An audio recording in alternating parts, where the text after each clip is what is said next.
Si tu veux changer ta vie mais que tu ne lis pas, alors tu te prives volontairement d'un avantage énorme. Tu sais, les personnes les plus puissantes, les personnes les plus influentes, les plus disciplinées, les plus riches, elles ont un point en commun, elles lisent. Alors aujourd'hui, je vais t'expliquer comment la lecture peut clairement changer ta vie, comment la lecture peut clairement transformer ton identité, ton mental, mais surtout ton avenir. Ce n'est donc pas une question d'intelligence, mais c'est simplement une question d'exposition. Salut à toi et bienvenue sur cette chaîne. Si tu me découvres pour la première fois, je suis Ginepa. N'hésite donc pas de t'abonner et d'activer la cloche de notification pour ne pas manquer les prochains contenus.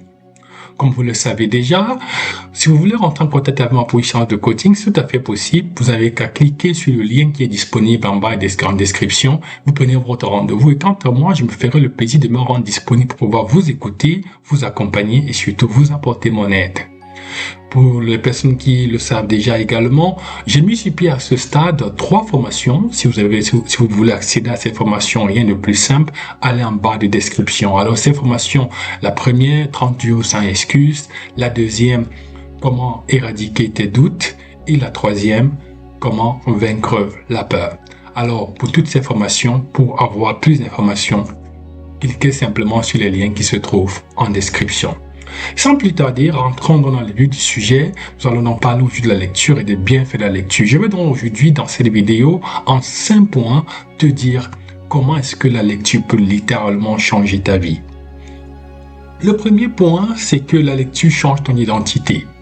Alors, ce que tu dois savoir, c'est que la lecture influence tes pensées, la lecture influence également ton langage et la lecture influence également ta vision du monde. Et donc, on dit souvent que tu deviens la moyenne des 5 ou des 6 personnes que tu fréquentes, mais la vérité aussi est celle-ci, c'est que tu deviens la moyenne de ce que tu consommes. Et donc, il faut savoir quelque chose, c'est que si tu consommes uniquement tout ce qui est réseaux sociaux, alors le résultat, c'est que tu es dans la distraction. Mais si tu consommes des livres, alors le résultat, c'est que tu es dans la profondeur. Donc, si tu es quelqu'un qui veut de la profondeur, alors il faut que tu consommes des livres. Tu dois savoir une chose, c'est que chaque livre que tu lis, chaque livre que tu feuillettes, chaque livre que tu prends le temps de découvrir, c'est une conversation privée avec quelqu'un qui a déjà vécu ce que tu veux vivre. Et donc, voilà comment la lecture change ton identité. La lecture ici a donc cette capacité d'influencer ta façon de voir la vie. La lecture ici a cette capacité d'influencer ton langage et d'influencer tes pensées. Alors ne manque aucune opportunité d'avoir une conversation privée avec quelqu'un qui a déjà vécu ce que tu veux vivre. Ça, c'était pour le premier point. Sans transition, passons donc au deuxième point. Le deuxième point, c'est que la lecture également t'évite 10 ans d'erreur.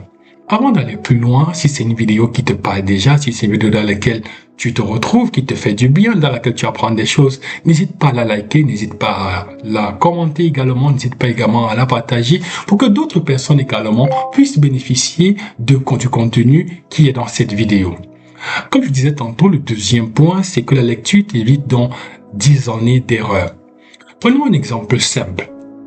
Si tu lis par exemple le livre Père riche, Père pauvre, c'est un livre qui est assez connu. En fait, ce livre va changer ta vision sur l'argent. Et si tu prends le livre par exemple Atomic Habits, c'est un livre qui va te permettre ici de comprendre la puissance des habitudes. Et si je te prends un troisième livre, Les 7 habitudes des gens efficaces, dans ce livre par exemple, tu vas comprendre les principes d'efficacité durable. Donc tu vois comment, par exemple, ces 3 livres, en les lisant, tout de suite, tu as une autre vision, tu as une longueur d'avance sur la gestion financière ou bien sur l'éducation financière, tu as une longueur d'avance sur la puissance des habitudes et tu as également une longueur d'avance sur des principes d'efficacité durable. Ce qu'il faut donc savoir, c'est que, en fait, quand quelqu'un écrit un livre, très souvent, il a condensé 10 à 20 années d'expérience dans ce livre. Et donc, lire ce livre, c'est comme ça t'éviter 10 à 20 années d'erreur. C'est comme ça prendre 10 à 20 années d'avance sur ce que tu ne savais pas en fait. Donc, ce que tu dois savoir, c'est que lire en fait, c'est simplement télécharger l'expérience des autres sans payer le prix complet. Alors, rien de plus beau que ça, n'est-ce pas? Rien de plus facile, rien de plus merveilleux que cela. entre faire tes propres erreurs et te servir des erreurs des autres, et te servir des expériences des autres, et te servir du résultat des autres. Qu'est-ce qui est préférable? Alors, tu as intérêt à lire. Je t'invite à lire. Et si tu ne lis pas, je veux que tu me dises en commentaire aujourd'hui, je prends l'engagement de commencer à me mettre à la lecture. À moins que tu veux faire 10 années d'erreur, le choix te revient.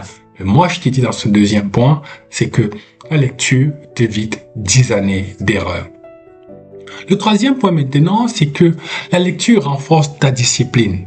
Et c'est très important de réaliser cela. Parce qu'en fait, lire demande plusieurs choses. 3 choses en particulier. Lire demande de la concentration. Lire demande également de la patience. Parce que c'est pas toujours évident d'être patient. Parce que c'est pas tout évident non seulement de se concentrer, mais d'être patient. Et la troisième chose que la lecture demande également, c'est de la présence. Donc, à l'ère, par exemple, de la dopamine rapide, tu conviens avec moi que lire devient parfois un acte de résistance. À l'heure où, par exemple, où on veut des choses pas très profondes, on veut des choses mais très faciles, on veut des choses qui rentrent dans la tête pour 1-2 secondes et on passe à autre chose, s'arrêter pour prendre le temps de découvrir un livre, de découvrir un sujet et d'aller en profondeur, c'est un acte de résistance aujourd'hui. Et donc, quand tu te mets à la lecture, ce que tu fais implicitement, c'est que tu entraînes ton cerveau à faire quoi? À rester focalisé sur quelque chose de bien précis. Tu entraînes ton cerveau à retarder la gratification également, parce que tout ce qui est en général sur les réseaux sociaux, ces choses de 15, 20, 30 secondes, maximum 1 minute, ce sont des choses où on veut une gratification instantanée. Ce sont des choses où on veut consommer tout de suite et on n'en parle plus. Alors que lorsque tu prends un livre, ça demande que tu t'assieds, ça demande que tu te concentres, ça demande que tu rentres dans la profondeur. Ça demande donc que tu retardes cette gratification. Lire également demande parfois de s'arrêter et de réfléchir, de penser profondément. Lorsque tu lis un texte ou un paragraphe et que tu es bouleversé par ce que tu lis, quelquefois ça demande que tu t'arrêtes, que tu te poses quelques secondes ou quelques minutes pour pouvoir réfléchir sur ce que tu viens de lire. Et donc, tout ça, ça change clairement ta vie. Et tout ça également, ça change clairement dans tous tes projets. Et donc, la lecture, en fin de compte, renforce ta discipline. L'une des manières de savoir si tu es quelqu'un de discipliné, c'est ta façon, c'est ton rapport à la lecture. Est-ce que tu prends le temps de lire? Comment est-ce que tu te comportes lorsqu'il s'agit de lire? Est-ce que tu es pressé et vouloir aller vite? Ou alors est-ce que tu es quelqu'un qui va dans la profondeur? Parce qu'à la fin de la journée, la lecture, elle renforce ta discipline. Le quatrième point maintenant, c'est que la lecture également développe ton esprit critique. Et c'est très important, c'est un point particulier. Est-ce que les réseaux sociaux développent ton esprit critique? Je ne pense pas. Mais je vais te prouver maintenant comment la lecture, elle, développe ton esprit critique. En fait, lire te force à faire quelque chose de particulier. 3 choses encore. Première chose, analyser. Lorsque tu lis un texte, tu t'arrêtes et tu commences à réfléchir. Tu tournes dans ta tête. Tu te demandes, mais est-ce que je connaissais pas? Est-ce que ce que je lis fait sens? Est-ce que c'est normal? Est-ce que ça passe? Est-ce que ça ne passe pas? Comment est-ce qu'il a fait pour arriver là? Quelle est son histoire? Tu vois comment la lecture te pousse à analyser. Deuxième chose, lire te pousse également à comparer. À te dire, il y a tel scénario, voici un tel scénario. Comment est-ce qu'on fait pour analyser ces 2 scénarios, ces 2 situations? Et donc, lire t'amène à travailler, à développer ton esprit critique. Lire t'amène également à faire quoi? À te remettre en question. Parce que chaque fois que tu vas lire, chaque fois que tu découvres quelque chose, tu vas peut-être pas tout de suite accepter cela. Donc, ça va demander que tu prennes un temps de réflexion. Ça va demander que tu te poses, ça demande parfois que tu te remettes en question par rapport à ce que tu as lu. Est-ce que entre ce que tu as lu et ce que, de la façon à laquelle, par exemple, tu vis, alors, par la façon, par exemple, à laquelle tu fais les choses, est-ce que ça coïncide ou pas? Est-ce que ça va en adéquation ou pas? Et lorsque, en général, c'est un choc que tu te prends en plein visage, comme ça, lorsque tu te prends quelque chose en plein visage parce que tu as lu un texte qui te percute, ça demande que tu t'arrêtes, que tu réfléchisses, que tu te remettes en question. Et donc, voilà comment la lecture, en fin de compte, développe ton esprit critique. Tu t'arrêtes donc, en fait, ce qui se passe donc, c'est que tu arrêtes d'accepter simplement toutes les opinions qui sont faites. Non. Mais tu développes également cette pensée indépendante. Oui, c'est bien de lire ce que tel écrivain a dit ou alors ce que l'auteur dit. Mais en fin de compte, qu'est-ce que toi, tu penses de tout cela? Qu'est-ce que tu prends? Qu'est-ce qui ressort de ce que tu as lu? D'accord? Et quelle est l'analyse personnelle que tu te fais de tout cela? Et donc, dans un monde qui est rempli de bruit, dans un monde qui est rempli d'incertitudes, dans un monde où il y a énormément de distractions, la lecture devient ainsi une arme. Et donc, c'est important que tu te mettes à la lecture, parce que la lecture développe ton esprit critique. Alors, est-ce que tu as déjà liké cette vidéo? Est-ce que tu as déjà commenté? Est-ce que tu as déjà partagé? Si ce n'est pas encore fait, alors arrête-toi une petite seconde, fais-le tout de suite parce que c'est gratuit et par la suite. Et quant à moi, je t'invite maintenant à aller au 5e et dernier point de cette vidéo. Le 5e point, le dernier point de cette vidéo, c'est que la lecture améliore ton expression. Lire améliore ton vocabulaire, lire également améliore ta structure de pensée, lire améliore également ta clarté. Et donc, voilà comment la lecture améliore ton expression. Tu penses que tu lis et que rien ne se passe, mais non, il y a quelque chose qui se passe en arrière. Il y a un travail qui se passe que tu ne vois pas. Il y a un travail qui se passe dans ton vocabulaire, il y a un travail qui se passe dans les mots que tu découvres, il y a un travail qui se passe dans les tenues que tu découvres, d'accord? Il y a un travail que tu découvres dans la façon avec laquelle l'auteur structure ses pensées. Et donc, de fil en aiguille, il y a un travail qui se fait également dans ta propre vie. Et donc, tu te retrouves en train d'être modelé par la lecture.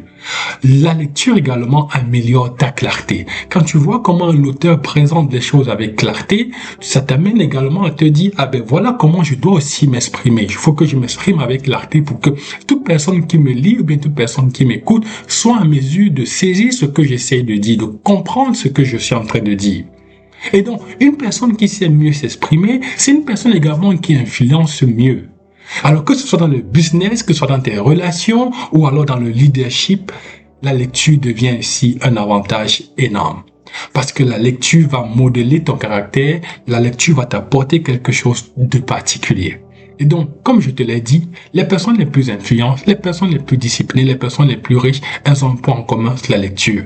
Et si tu vois bien, toutes ces personnes-là, elles tirent énormément de la lecture et ça a au final des conséquences positives, il faut le préciser, dans tout ce qu'elles entreprennent.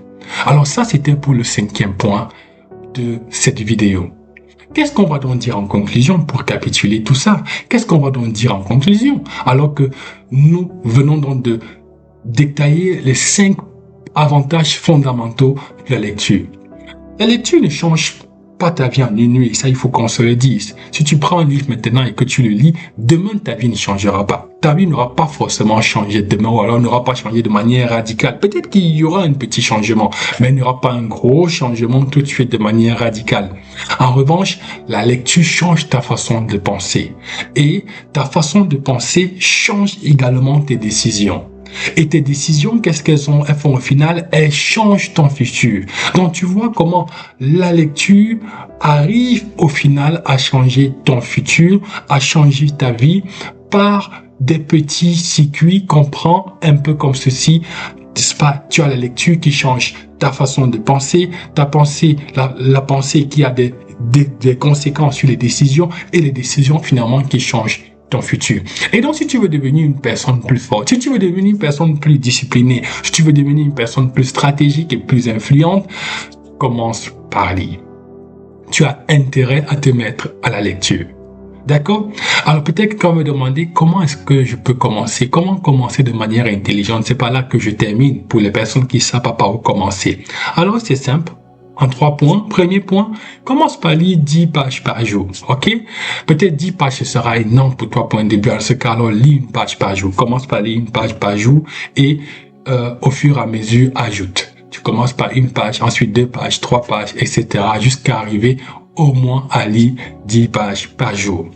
Deuxième chose, choisis un thème précis dans lequel tu veux apprendre, dans lequel tu t'intéresses en termes de lecture. Ça peut être la discipline, ça peut être le business, ça peut être la psychologie. Bref, prends un thème qui te passionne. Parce que si tu lis un livre qui ne te passionne pas, si tu lis sur un thème qui ne te passionne pas, il y a de fortes chances que tu abandonnes et que tu te décourages. Donc, il faut commencer, quand tu es dans les débuts, par des thèmes qui te passionnent.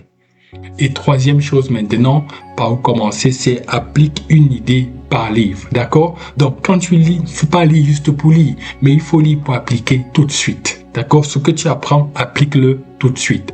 Une lecture sans action, en fait, c'est juste la distraction intellectuelle. En revanche, une lecture avec action, c'est de la transformation. Voilà, j'espère que cette vidéo t'aura plu. J'espère que tu auras appris quelque chose dans cette vidéo, mais surtout, j'espère que tu prends la décision de te mettre à la lecture. Alors, redis-moi en commentaire si tu te mets à la lecture et si ce n'est pas encore fait. Eh bien, dans une prochaine vidéo, je vais aller plus loin sur ce thème. D'ici là, je te souhaite de passer de bonnes soirées, une belle soirée, un bon moment, un bon week-end. Et surtout, on se dit à très bientôt pour une nouvelle vidéo. Ciao!